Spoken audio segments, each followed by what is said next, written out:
So I think, are there any questions, just real quick? Questions about the OP-1? We have a couple minutes.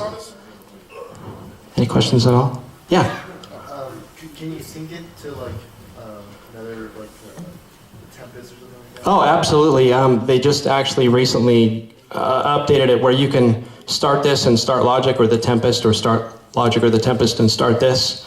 And there's actually a full MIDI LFO. You have 4 different things that you can control, 4 different continuous controller numbers. So they're really upping the MIDI implementation. And you can use these internal sequencers to play external instruments. You just have to, because it's only USB out, feed it through a USB to MIDI device or through a computer. Any other questions? Yeah? Have you gotten to play with the OP-Lab? I'm sorry? Have you gotten to play with the OP-Lab?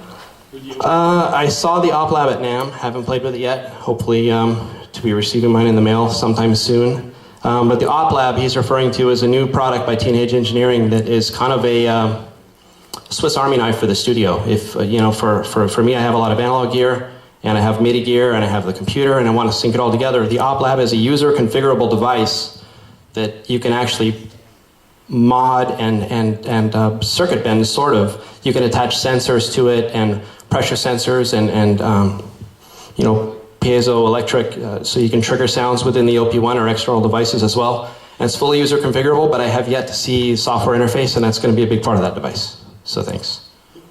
Anybody else? Don't be shy. You have a chance. You've just seen the OP-1. This amazing little 4-inch box of just wonder. Feel free. Grill the man, please. Questions?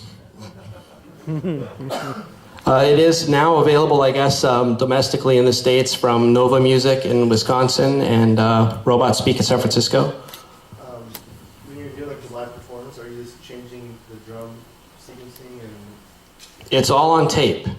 So you can actually, one thing that I didn't say earlier is you can have the 4 tracks of tape. You can put sequences over the top of that, but only one sequence at a time, whether it's a drum sequence or a synthesizer sequence. You can play that over the top. And like I said, allows you musicians, so I don't play a whole lot of keys over the top, but you could do that as well. Yeah? How do you access that accelerometer effect again? Because I have one. I had no idea it could do it. It's actually in the LFO section. It's one of the LFOs, and it's called Element. And it's actually called the G-Force. They just have a little symbol that shows it as G in here. Has that always been in there, or was that in like a new update? No, it's always been in there, but it's kind of, it's not, some patches have it where you can have it activated within your saved patch. So if you make a preset and save it, it's in there, but you have to actually be, if the unit's on a table, you're not going to notice it's in there. Yeah, it's been in there though. Anybody else? Question. Yeah. Is it possible to, once you have 4 tracks recorded, is it possible to bring those down like as what they are and just put those on just 1 track and then have 3 available tracks for recording later? Yeah, you can do that, but you have to do it in a couple different ways that you can go about it. You can record them to album, dump everything to album, and then pick one of those stereo album tracks to put back in the OP-1 on the tape, one of the tape tracks. Or you can actually sample the output to one of the samplers, which I've done quite a bit with beats in particular. Sample a particular couple of bars of music, put it in the drum sampler, and go pull out 1, 2, 3 beat sections to use and retweak them. I have a question. Okay, actually kind of following up on what you just said. You said that the individual tracks are mono, right? Mm-hmm. So if you were to do like a 4-track, mix, bounce that down to an album, you got a 2-channel stereo file. If you bring that back in, does that take up 2 tracks, or does it just? You have to put one of each of the stereo tracks on a separate track. So you'd be using up 2 tracks to bring it back in. Okay. Yeah. Or you could just pick one and just have the mono mix, and then free 3 tracks. Or dump it into Logic, sequence Logic, where it's synced up, and then just make another 4 tracks to eventually dump into Logic or whatever DAW you're using. Nice. Okay. Yeah. Very cool. It's really. Do you know the Easter egg code thing to get to the video game? Yeah, there is actually a video game in here. Geek shit. It's called Choplifter.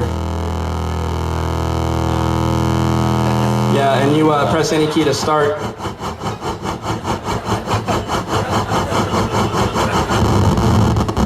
I've just crashed into my guy. Yeah, screw the music. I'm buying it for that, man. Yeah, this is a grand in your hand.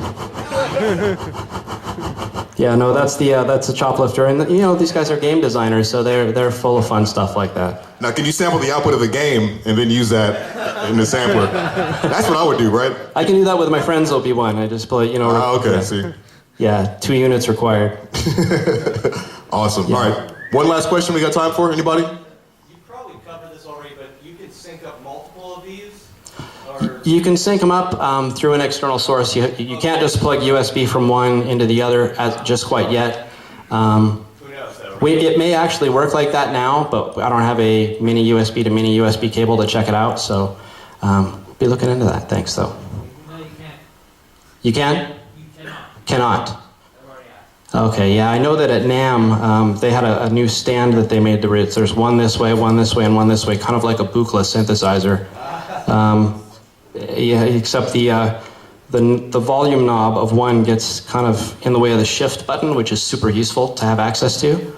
So ergonomically, I wasn't too thrilled about that positioning. But through an external sequencer, you could do it. Mm-hmm. If you synced them all to a master or used one to send to a MIDI splitter. Last question. You can also use it as a MIDI controller, right? Oh yeah, actually here, if you go to the COM mode, Shift COM, it's got a full control mode where you hit control. It's now looking for a computer, and it's very easy to set up. It just sees it as a Mackie controller. It's super easy to find. And you can map all the knobs and everything? Mm-hmm. Yeah. These knobs actually have, and the functionality is not implemented at all as it stands in the OS, but they're actually push button encoders as well. So I don't even want to think about what these guys could do with 4 extra push button encoders, but I'm looking forward to the future, that's for sure. Awesome. All right, guys, thanks again very much. On that note, please give it up, DJ Thomas White and Teenage Engineering's OP-1. That little thing is a beast, my God. I'm quite impressed. Thank you, that was an awesome demonstration. Very cool set. And you guys enjoyed that? We're just getting started? So far, so good, yeah? Yeah. All right.